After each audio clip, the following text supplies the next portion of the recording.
a test for the anti-government movement in Hong Kong this weekend. It will try to rally another huge crowd after a backlash over chaos and violence at the city's international airport, as well as mounting concerns over what Beijing's next move might be.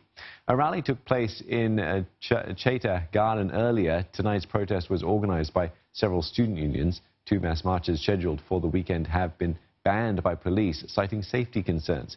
One is planned for tomorrow at Hung Hom district in Kowloon, and the other is a Sunday march organized by the Civil Human Rights Front from Causeway Bay to Central. Our correspondent Afifa Arifin was at the rally this evening, and she joins us now. Afifa, what happened at the rally just now? It does look like the crowds are starting to part. That's right. The rally here just ended. It's an event that's organized by student unions from 11 of the higher institutes of learning here in Hong Kong. And the title of this rally is Stand with Hong Kong, Power to the People. There were a lot of videos that were being shown on the stage about 50 to 100 meters behind me.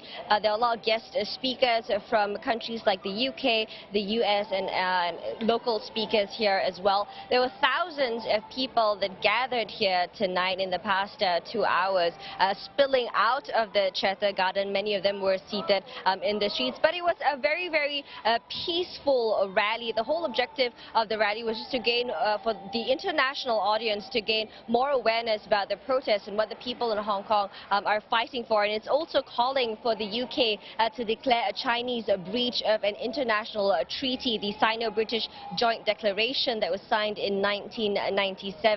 Which states that China's basic policies regarding Hong Kong will remain unchanged for 50 years until 2047, and Hong Kong will have the utmost degree of autonomy as it can. So a lot of the people who are gathered here, they mostly were mobilized by the student unions from the various universities of Hong Kong, who, as we know, has a lot of support. But, you know, as you said, right now the crowds have cleared. It seemed that they were just here to do that, to raise awareness of their cause, and weren't looking to start any trouble. Afifa, tell us about those planned protests this weekend. Do we know if authorities are, equipped to handle the situation if it's going to get violent again? That's right. There were supposed to be 2 planned protests that were supposed to take place this weekend.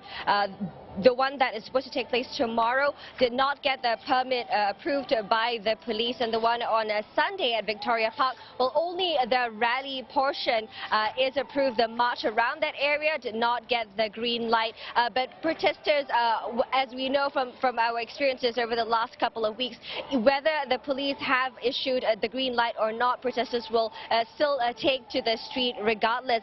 In that event, of course, it is considered illegal. It is what's called an unlawful assembly, and police could be able to arrest them if violence escalates. Of course, the organizers are saying that, they're unhappy with the police's decision because this could just further antagonize the radical protesters, or the troublemakers that they're known, to take to the streets.